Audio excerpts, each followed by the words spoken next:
दिल्ली की नई सीएम बनी रेखा गुप्ता का सम्मान ओम प्रकाश धनखड़ ने अनोखे अंदाज में किया। ओपी धनखड़ ने जेब से 500 का नोट निकाला, रेखा गुप्ता को शगुन दिया और कहा कि हरियाणा की बेटी दिल्ली की सीएम बनी है।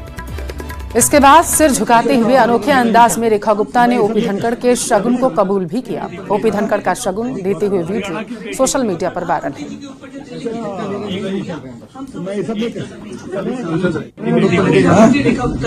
हरियाणा की बेटी बनी और प्रधानमंत्री जी के ऊपर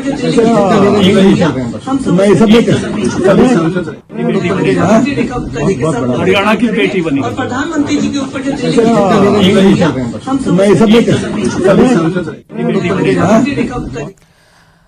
दौसा की सालावास जेल से सीएम भजनलाल शर्मा को एक बार फिर से जान से मारने की धमकी दी गई। जयपुर पुलिस कंट्रोल रूम को 2 बार फोन करने वाले आरोपी ने अपना नाम रिंकू बताया, जिसके बाद हरकत में आए जेल प्रशासन ने सर्च ऑपरेशन चलाया। इस दौरान रिंकू नाम के रेप के आरोपी से वो फोन बरामद किया गया, जिससे उसने सीएम को जान से मारने की धमकी दी थी।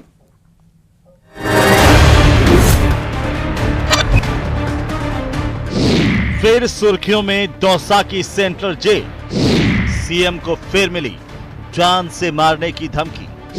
सर्च ऑपरेशन में कैदी से मिला मोबाइल फोन।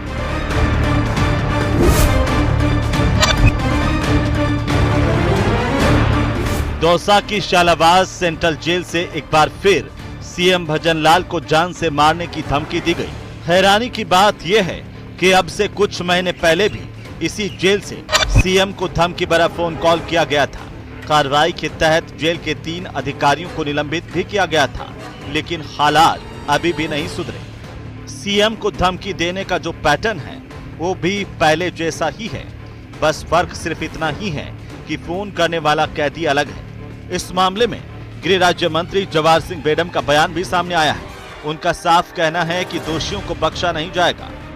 कि कोई व्यक्ति जेल में से फोन करके प्रदेश के मुख्यमंत्री जी को इस तरह की धमकी दे,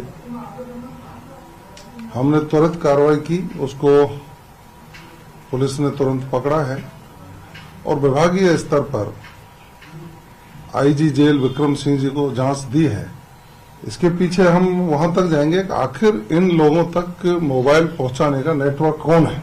वहां जेल में स्थित मोबाइल से कंट्रोल रूम पर फोन आए, ये चिंताजनक है और त्वरित कार्रवाई की है।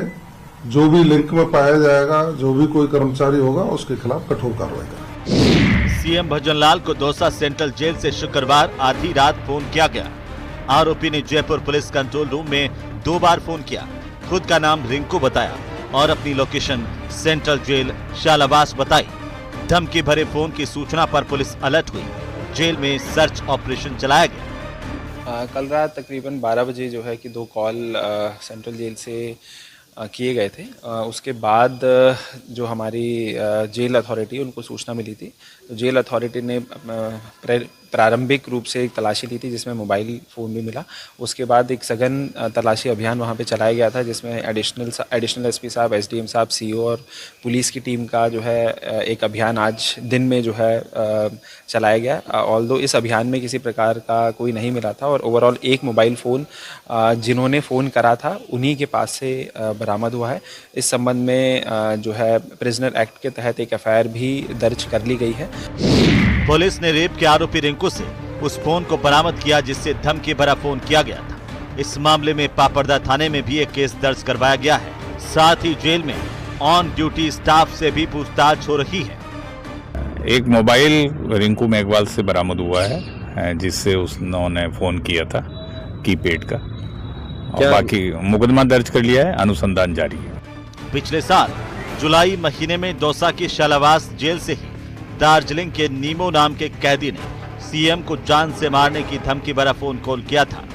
इस दौरान सर्च में जेल से करीब 10 मोबाइल फोन बरामद हुए थे। अब एक बार फिर वही घटनाक्रम दोहराया गया है। ऐसे में जेल प्रशासन और उसकी सुरक्षा पर सवाल उठने लाजमी है। ऐसे में साफ तौर पर अंदेशा जताया जा रहा है कि इसमें जेल प्रशासन का कोई अधिकारी या फिर कर्मचारी मिला हो सकता है। दौसा से न्यूज़ 18 राजस्थान के लिए आशीष कुमार की रिपोर्ट।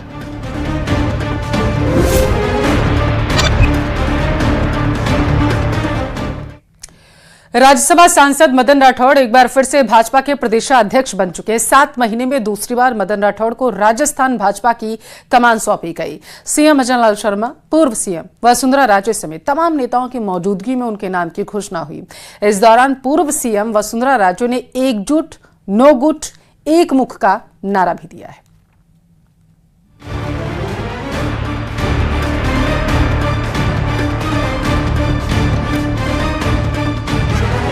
सीएम, डिप्टी सीएम, पूर्व सीएम समेत बीजेपी के तमाम दिग्गजों की मौजूदगी में चुनाव प्रभारी विजय रूपाणी ने मदन राठौड़ के नाम का ऐलान किया। 7 महीने में दूसरी बार मदन राठौड़ को राजस्थान बीजेपी की कमान मिली है।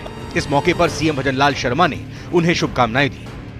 ये हमारे कार्यकर्ता के अंदर वो भाव और भावना, संस्कार, विचार, ये विचार जब आते हैं तो हमारा संगठन खड़ा होता है।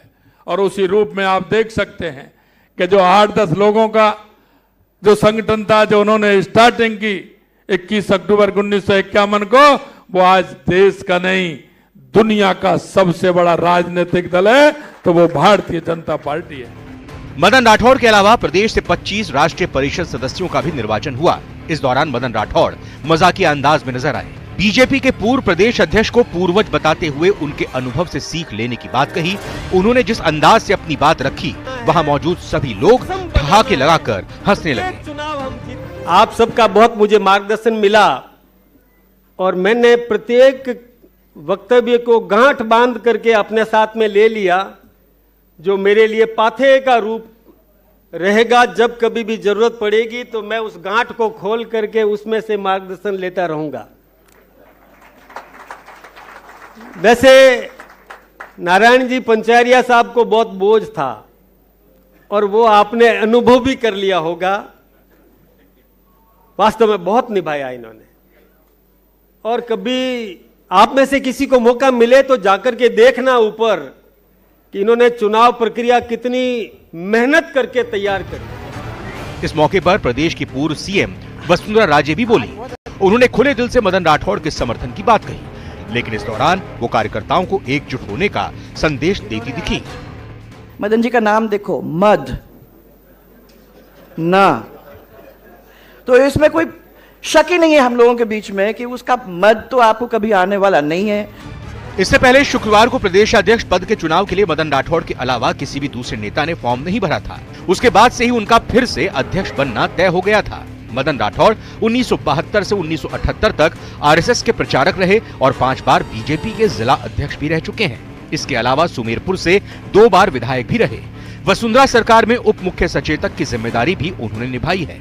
अप्रैल 2024 से राज्यसभा सांसद हैं और अब उन्हें एक बार फिर प्रदेश अध्यक्ष की जिम्मेदारी मिली है।